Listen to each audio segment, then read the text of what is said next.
Now that we know how much energy is entering into the Earth and how this energy is affected by or is trapped due to the greenhouse effect, now we can think about how this energy is distributed among the planet and how these affect the weather. The energy is distributed thanks to the atmospheric circulation and the ocean circulation. And also there is some energy that is being captured by other processes, including land surface processes such as vegetation, the carbon cycle, and also the energy that is captured by the snow and the ice. The global atmospheric circulation is the way that the winds travel around the planet. And as I mentioned to you, atmospheric circulation along with ocean circulation is a large-scale movement that by which thermal energy is distributed on the surface of the Earth. This Earth's atmospheric circulation varies from year to year, but the structure remains the same or fairly constant, and that's the one that we are going to discuss. The large scale atmospheric circulation is distributed and is visualized in terms of cells and cells of movement of air.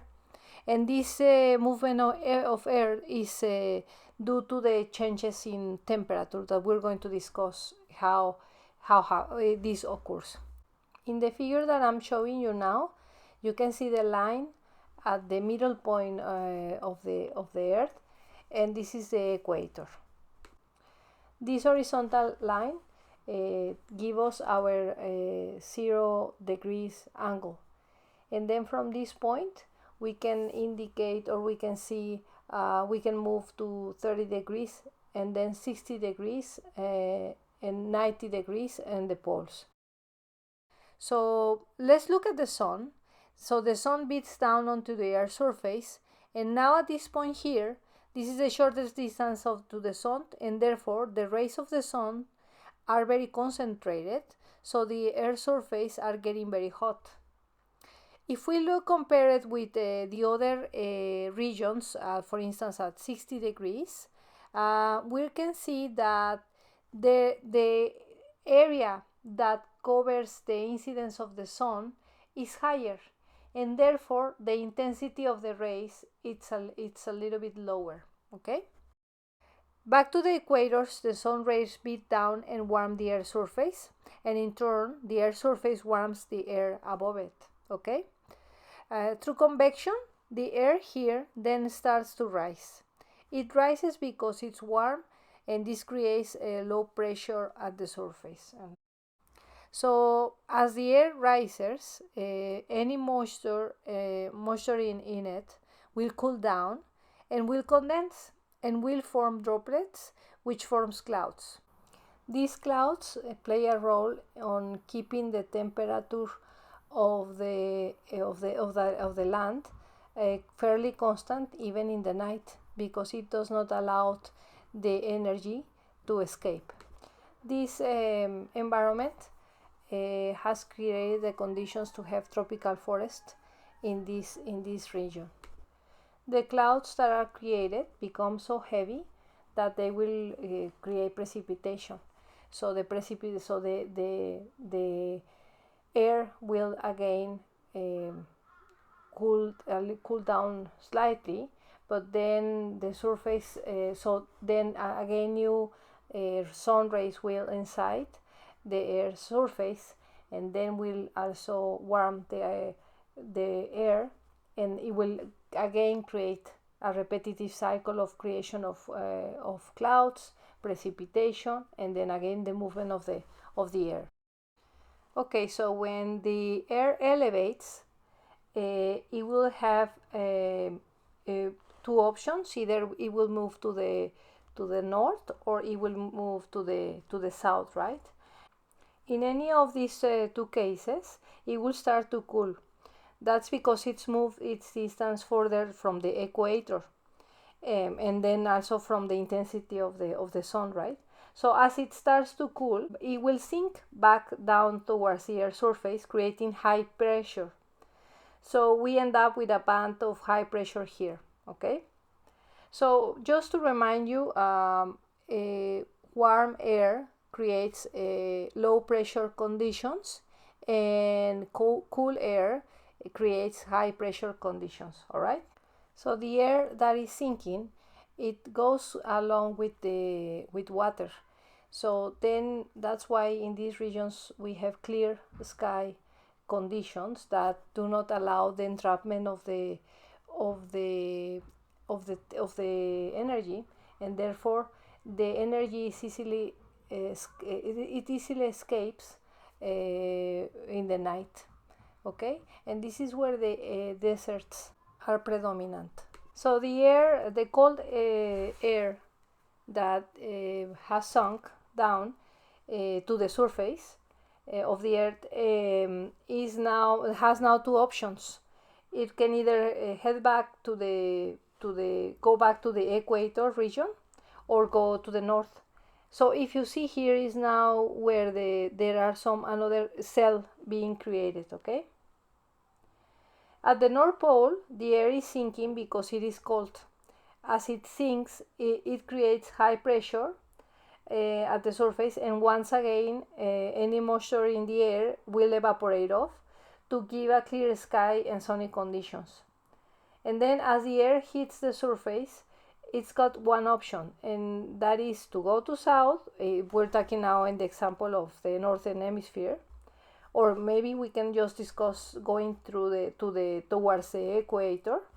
And so the air will travel, it will meet again air coming from the tropics. So this mixing of warm air and cold air create the movement of the air, and these cells that we're talking about, which are called Hadley cell, Ferrer cell, and polar cell. So there are some important things about the temperature. So obviously the conditions here at 60 degrees, for instance, were much further from the equator. So the temperatures are not going to be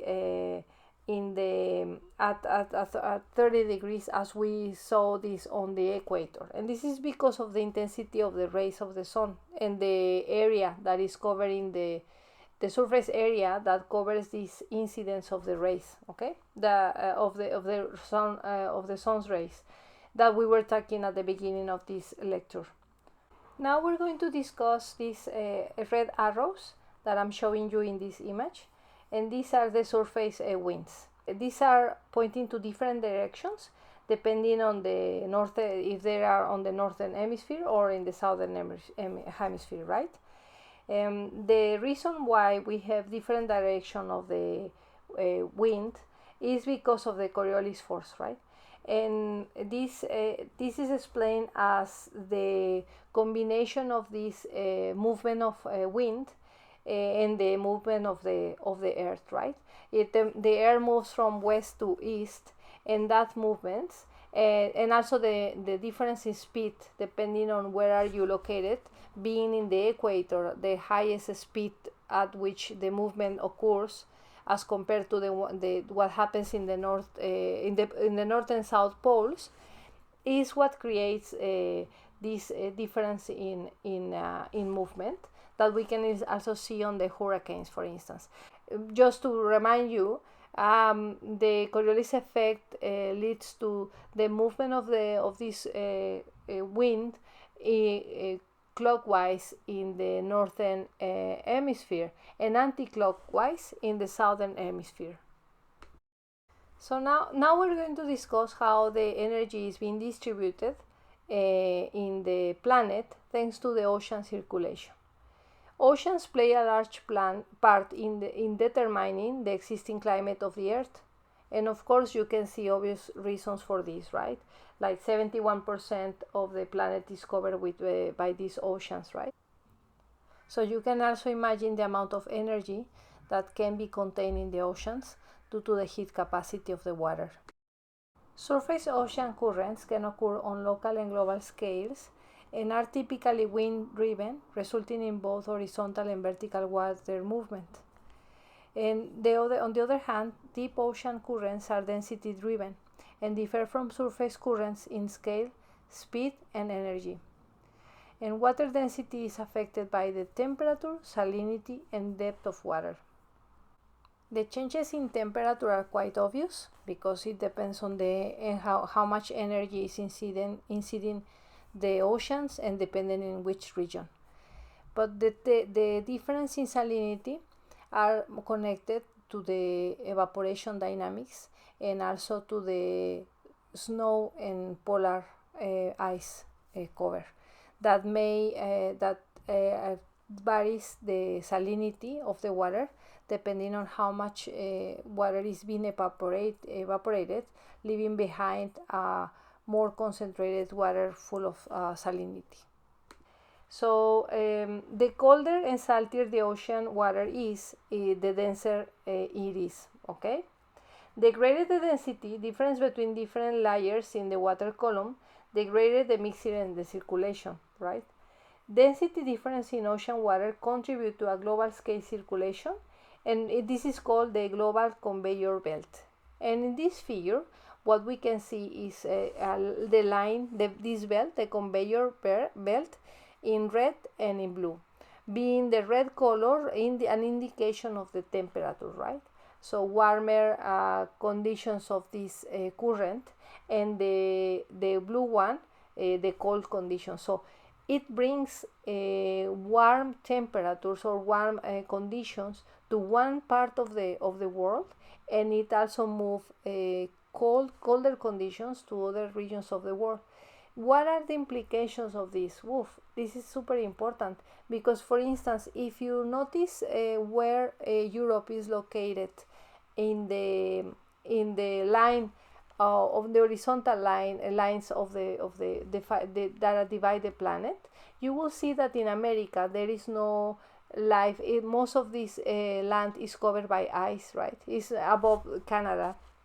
And there are no too much human activities on that region.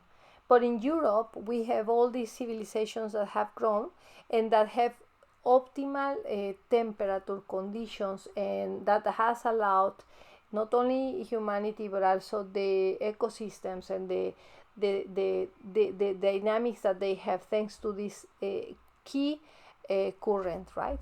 Especially the Gulf current.